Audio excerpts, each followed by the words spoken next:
তুই বিয়ে করলে তুই তোর শ্বশুর বাড়ি আমিও চলে যাব।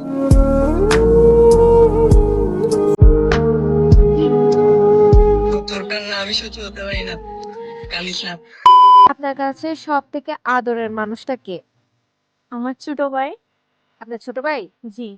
আচ্ছা, ট্রুথ নাকি ডেয়ার? দেয়ার। আপনি আপনার ছোট ভাইকে কল দিয়ে বলবেন যে আপনার বিয়ে ঠিক হয়ে গেলে আপনার ছোট ভাই কতটুকু আপনাকে মিস করে আমরা সেটা দেখতে যাচ্ছি। আচ্ছা, তাই করে দেখা যায়। ঠিক আছে, কল দিন। চলো ভাই। ওয়ালাইকুম আসসালাম। রামিম, হ্যাঁ বল না। কেমন আছোস? এই তো ভালো, তুই কেমন আছিস? এই তো আছি ভালো।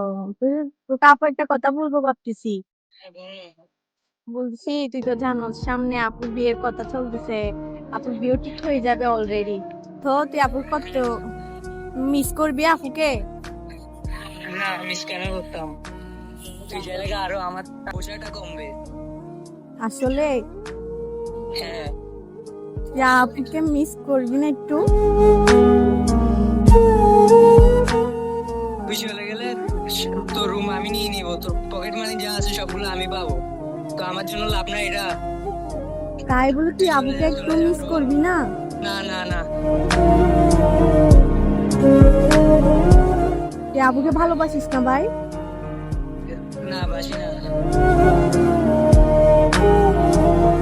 আপু যখন চলে যাব তখন বুঝবি আপুর শূন্যতা কি। স্কুল থেকে আসি যখন আপুকে খুঁজবি তখন আপু থাকবো না, বুঝছস?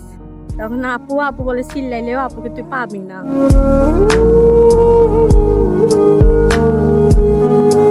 সরি আপু, কান্না করে দিছি আমি অলরেডি। তুই কেন কান্না করতেছস? কান্না কেন করতেছস? কান্না কেন করতেছস? তুই না বলছিস তুই আপুকে মিস করবি না? আমি বলছি যে দুষ্টামি কেন করবি? তোর সাথে না করলে কার সাথে করবো আমি বল? তাই বলো ভাই, তুই ইমোশন নিয়ে করবি? তোকে আমি ভাই, বলছি, তোকে আমি কতটা ভালোবাসি তুই জানো। তা আমি তোকে কতটা ভালোবাসি, তুই আমার সাথে মজা করবি ভাই? আমি আচ্ছা আপু, কান্না করিস না, কান্না করিস না।